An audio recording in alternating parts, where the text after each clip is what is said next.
silence. Donc, nous nous retrouvons pour ce dernier débat dont chacun savait qu'il allait contenir beaucoup d'émotions, évidemment. Nos invités aujourd'hui, nos deux invités, les deux qui vont conclure cette assemblée, ont évidemment une histoire intime et personnelle, au-delà de la politique, avec l'Algérie. Zohra Drif est avocate, sénatrice, et évidemment, pour le peuple algérien, elle est une des grandes héroïnes de la guerre d'indépendance. J'ai beaucoup discuté avec Zohra Drif, j'étais la voir à Alger il y a quelques semaines de cela. On peut se dire entre nous les choses de façon très ouverte. Les manifestants qui étaient là pendant les 3 jours ont manifesté contre sa venue et contre sa présence parmi nous. Moi, pour ma part, j'ai estimé tout à fait essentiel, vu le rôle et la place qu'elle a tenue dans cette guerre et jusqu'aujourd'hui, il m'a semblé totalement légitime qu'elle soit ici parmi nous.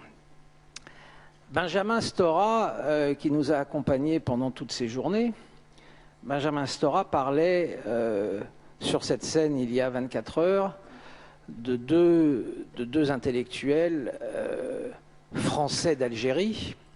Il parlait d'Albert Camus et de Jacques Derrida. Il y en a un troisième, qui est un Français d'Algérie, qui a une grande partie de son histoire liée aussi à l'Algérie.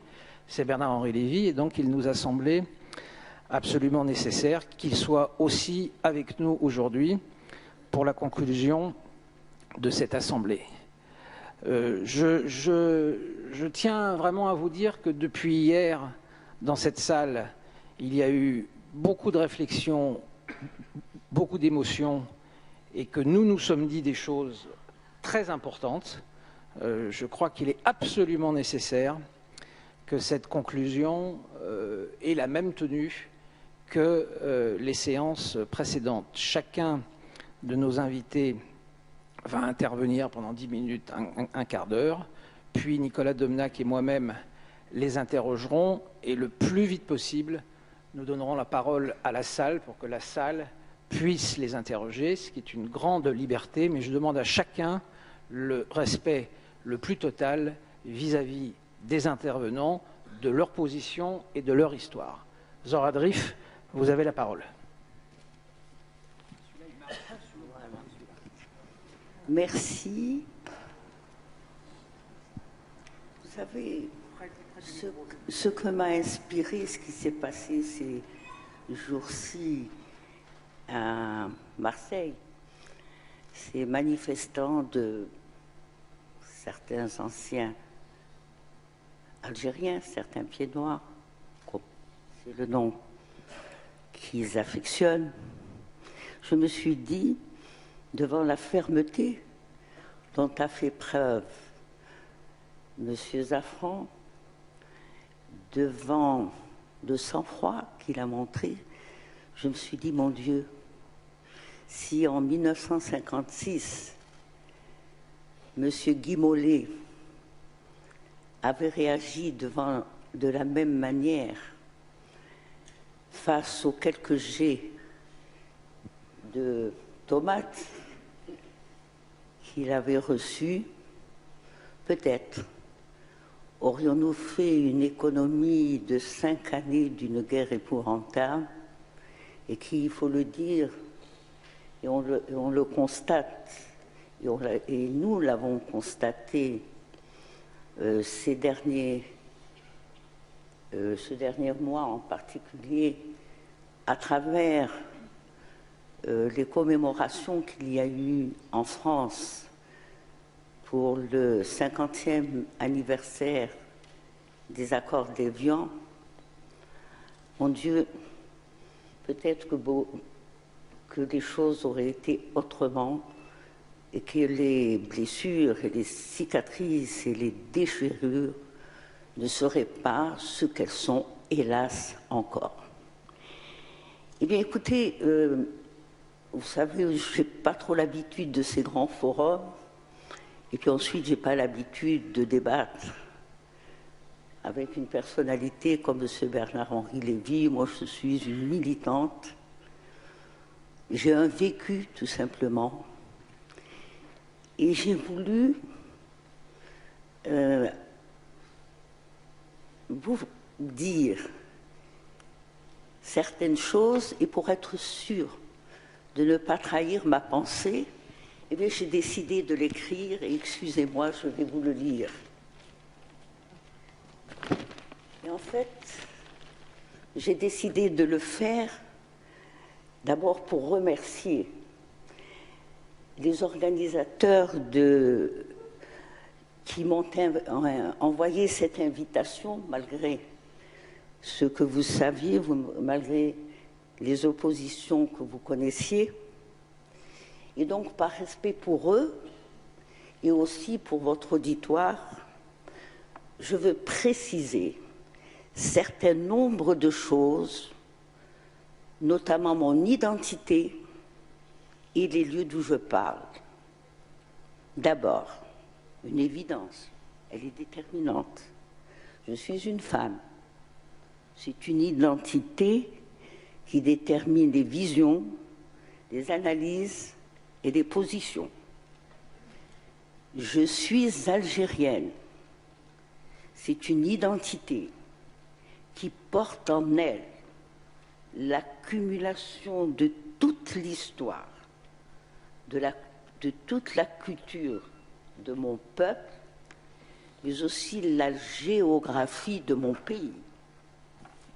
Algérienne, oui, et je partage avec le reste du monde arabe et musulman notre part en tant qu'Algériens dans l'édification de cette immense culture arabo-musulmane.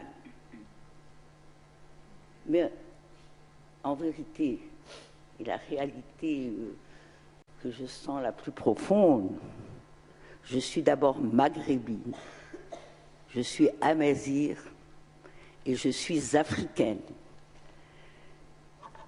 Parce que l'appartenance à l'Afrique, notre appartenance à l'Afrique est une réalité, même si d'aucuns font tout pour exclure le Maghreb du continent africain. Autre chose, mon rejet de toute vision globalisante, totalisante, qui considère qu'il y aurait un grand couffin arabe dans lequel se trouvent quelques 20 peuples, réduits en définitive à n'être qu'une langue et une religion. C'est pas facile.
Par conséquent, tout en étant très fier de partager avec le reste du monde arabe une part importante de ma culture, je revendique mon droit d'appartenir à un pays, à un peuple qui ont leur histoire propre, leur cheminement propre, leur culture propre.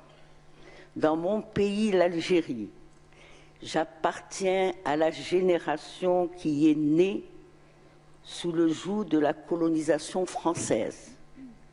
Et dans la génération qui est la mienne, j'appartiens à celles et ceux qui ont pris les armes pour libérer notre pays.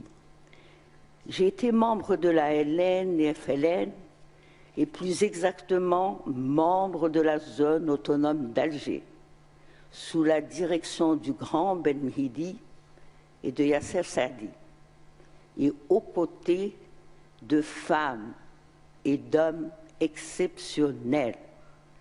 Nous avons pris les armes contre un système politique, économique, social, militaire et culturel, le système colonial. Une colonisation de peuplement, avec tout ce que cela signifie en termes de dépossession, de déculturation, de dépersonnalisation, d'oppression, d'humiliation et de génocide. Ce genre de système ne vous laisse d'autre choix que de mourir pour vivre chez vous. La colonisation de peuplement est un système implacable, basé sur une violence absolue, une négation permanente de tout ce que vous êtes et de vos droits. C'est un système raciste, érigé en mode politique d'administration et de gestion. Vous l'aurez compris, mon problème n'a jamais été avec des individus. Mon problème a été avec un système dont la vie signifiait notre mort en tant que peuple et nation. En vous disant ceci, en vous le disant ce jour, en France, je ne cherche à gagner personne à ma cause. Ne trouvez, je vous prie, dans ce que je dis, ni fanfaronnade, ni agressivité. Je voudrais juste vous transmettre ma conviction tranquille. Nous, Algériens, avons mené une guerre de libération, une guerre juste, une guerre légitime. Nous avons payé un prix très fort. Nous avons accepté de le payer. Et cette guerre, pour nous, est terminée. Bel et bien terminée.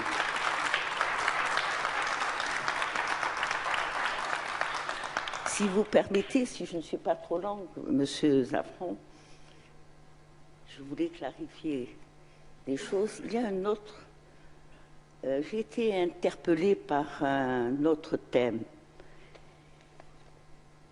Un thème qui voulait entreprendre une comparaison entre ce qui a été accompli par l'Algérie indépendante et les objectifs de notre révolution.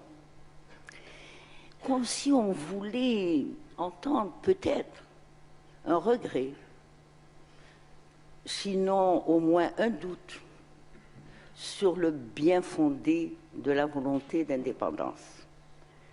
Chers amis, laissez-moi vous rappeler que notre combat pour l'indépendance a été mené à travers un front qui regroupait des gens très différents, des gens venus d'horizons différents, des gens de conditions, d'opinions différentes. Un front comprenant aussi des Français de confession chrétienne, des Français de confession